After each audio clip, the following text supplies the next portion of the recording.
Right, this one is called Buttern Stone Circle. I wouldn't be surprised if this is one of the least visited stone circles, because I found this one quite difficult to actually locate. If I didn't have the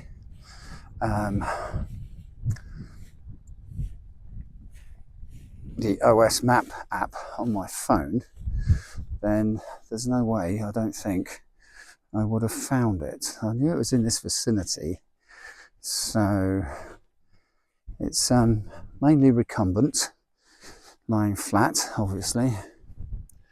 Some of these stones would have been quite tall. I mean, that's got to be 2 meters, that stone.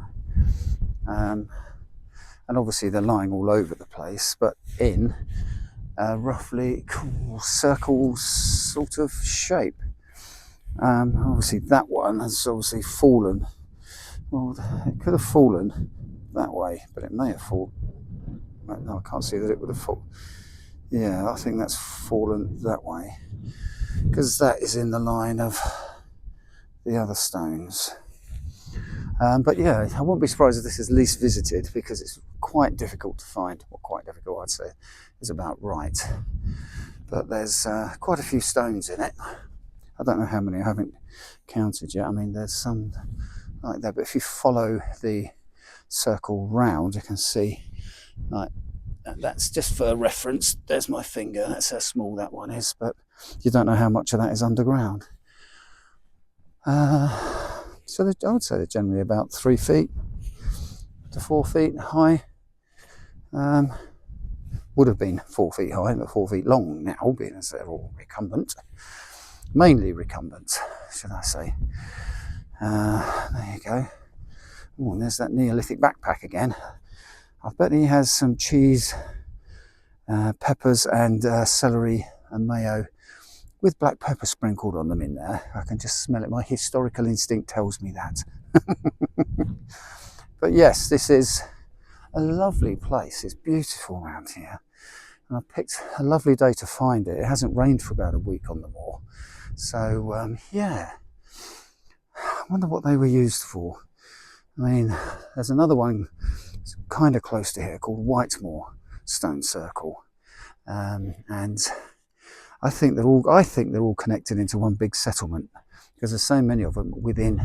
I can walk to them at my age. I'm 63, and these people were, I think they were a lot more hardy than us people today.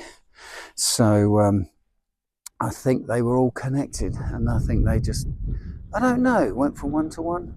Whether they did or what, I don't know. You know, they could have been. I mean, we have 10 tours people nowadays. They're going from tour to tour. They may have had something similar for another reason that we don't know. Probably, I nearly said sacrificial then. Well, it may have been, but religious or some kind of significance. So, but yeah, this one is Buttern Stone Circle. It's not that far from Scorrill. I used Scorrill as a point of reference from its tallest stone, and I knew it was, somebody told me it was in Chagford, that it was off to the, almost to the, slightly off to the right of that, about a half an hour's walk. Took me a while to find it, but I got there in the end. Yeah, I would say it's well worth a visit. I think all of these are. No, they're not all stood up great big things like Stonehenge or anything like that. That was a peculiar shape, isn't it? I mean, look at the way that's been weathered over the years. Or should I say over the millennia. This has got to be about 2,500 BC, so getting on for 4,500, 5,000 years old. So it's not surprised it's falling down in places. I mean, yeah, but the stones are still in probably the same kind of shape that they were originally in when whoever it was placed them there. So let's just bring that back in. That's it. Yeah, right, okay.